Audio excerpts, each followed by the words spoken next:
Welcome! It is Vintage Super League time once again. I'm Randy Bueller. I'm being joined by Rich Shea. How are things going, Rich? Hey, Randy. Things are great. How are you doing? Well, things are not quite as good with me. I've got the 1 win. You've got the 3 wins. The Well, on standings the are bright starting to side, come together, and I feel like I'm on the wrong side of them. Not going to lie. oh, Randy, you infinitely increased your percentage of wins last week. So if you keep that up, It is true. If I want to stay you'll in the have league, I have to infinite. start winning. And I started winning last week, so Yes, you'll have infinite wins by the end of the night at this rate. So I don't know what you're worried about. I'm worried about the fact that it took a 12.5%er to come home for me to win last week. All I did 3 mana crypt flips in a row, no problem.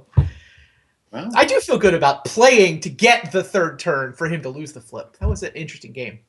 absolutely. That was a really interesting game, and I think you had an out and you played to it. And sometimes the out is flipping a coin and getting there. Pretty much. You've been doing well this season. 3-2 I has started. actually got you tied for second. I started it off kind of rocky. I started life as an ornithopter, and then I battled my way back to be a Balduvian barbarian. Fair enough. Yeah, you can see all Um, the records on the schedule. This is the schedule for tonight. And if you look at the records, it's actually kind of weird how things have separated themselves. Eric is all by himself in first place at 4-1. Then there are 1, 2, 3, 4, 5, fully 6 players. Over half the league has a record of 3-2. And then there's a trio, 2 matches behind the scrum at 1-4, jockeying for basically not last at this point. That's me, Webb, and Steven.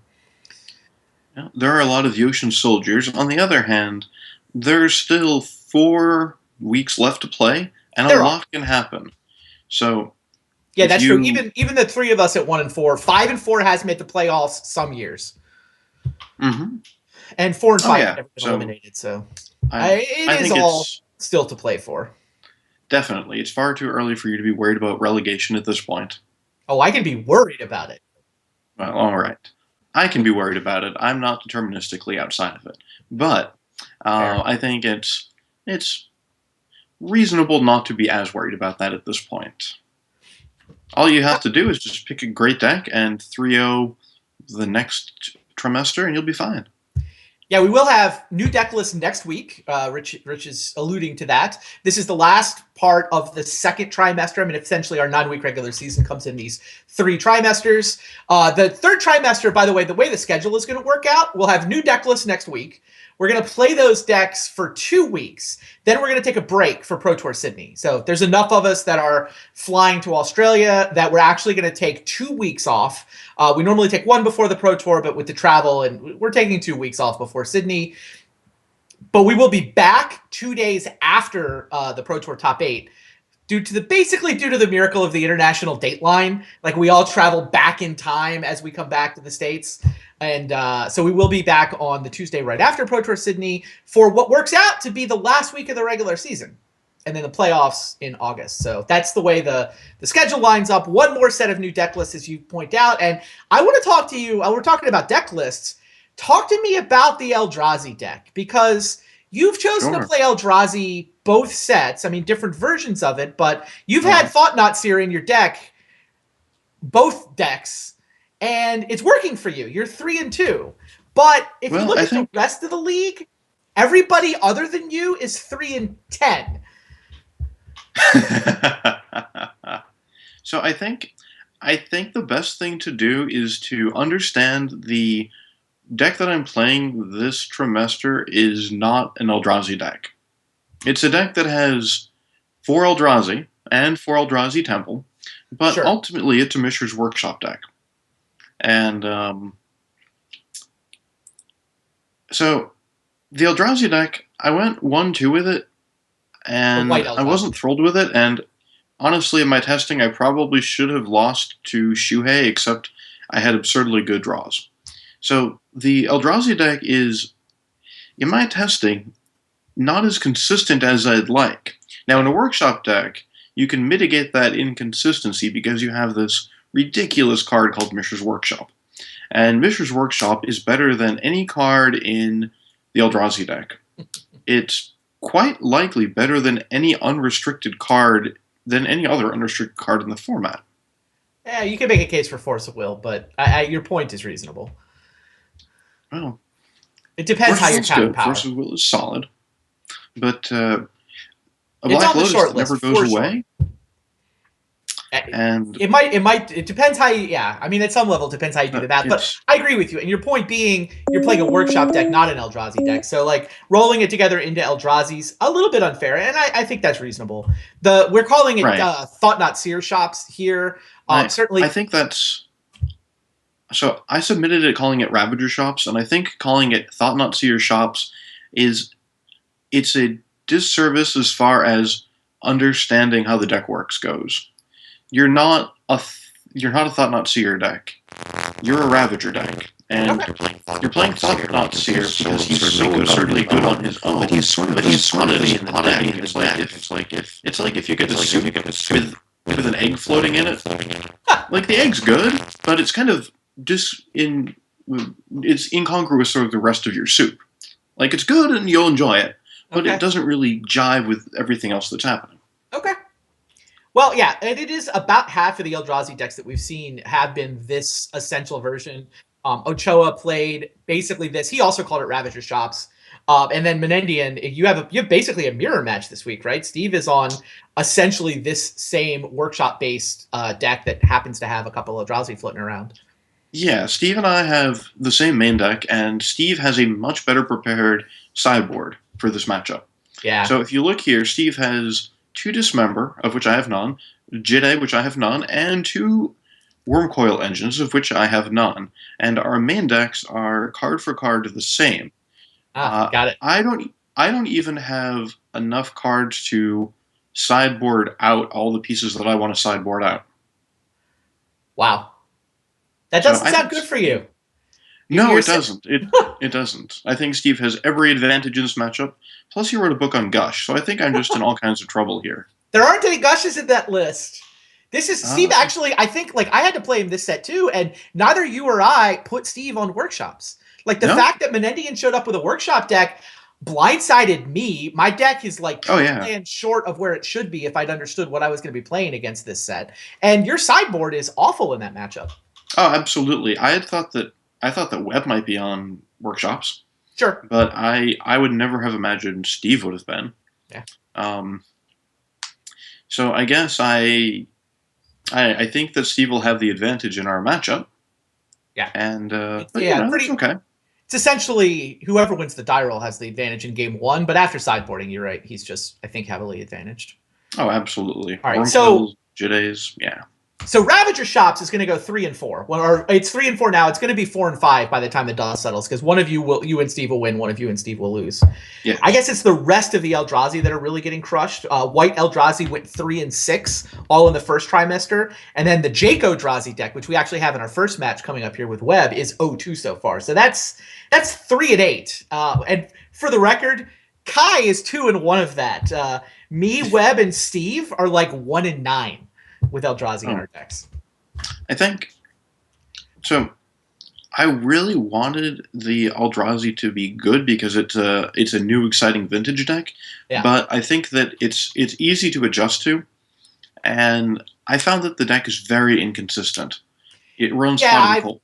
I've played more of it than any of us. I think. I mean, most of it in daily events and the Power 9 at that one point.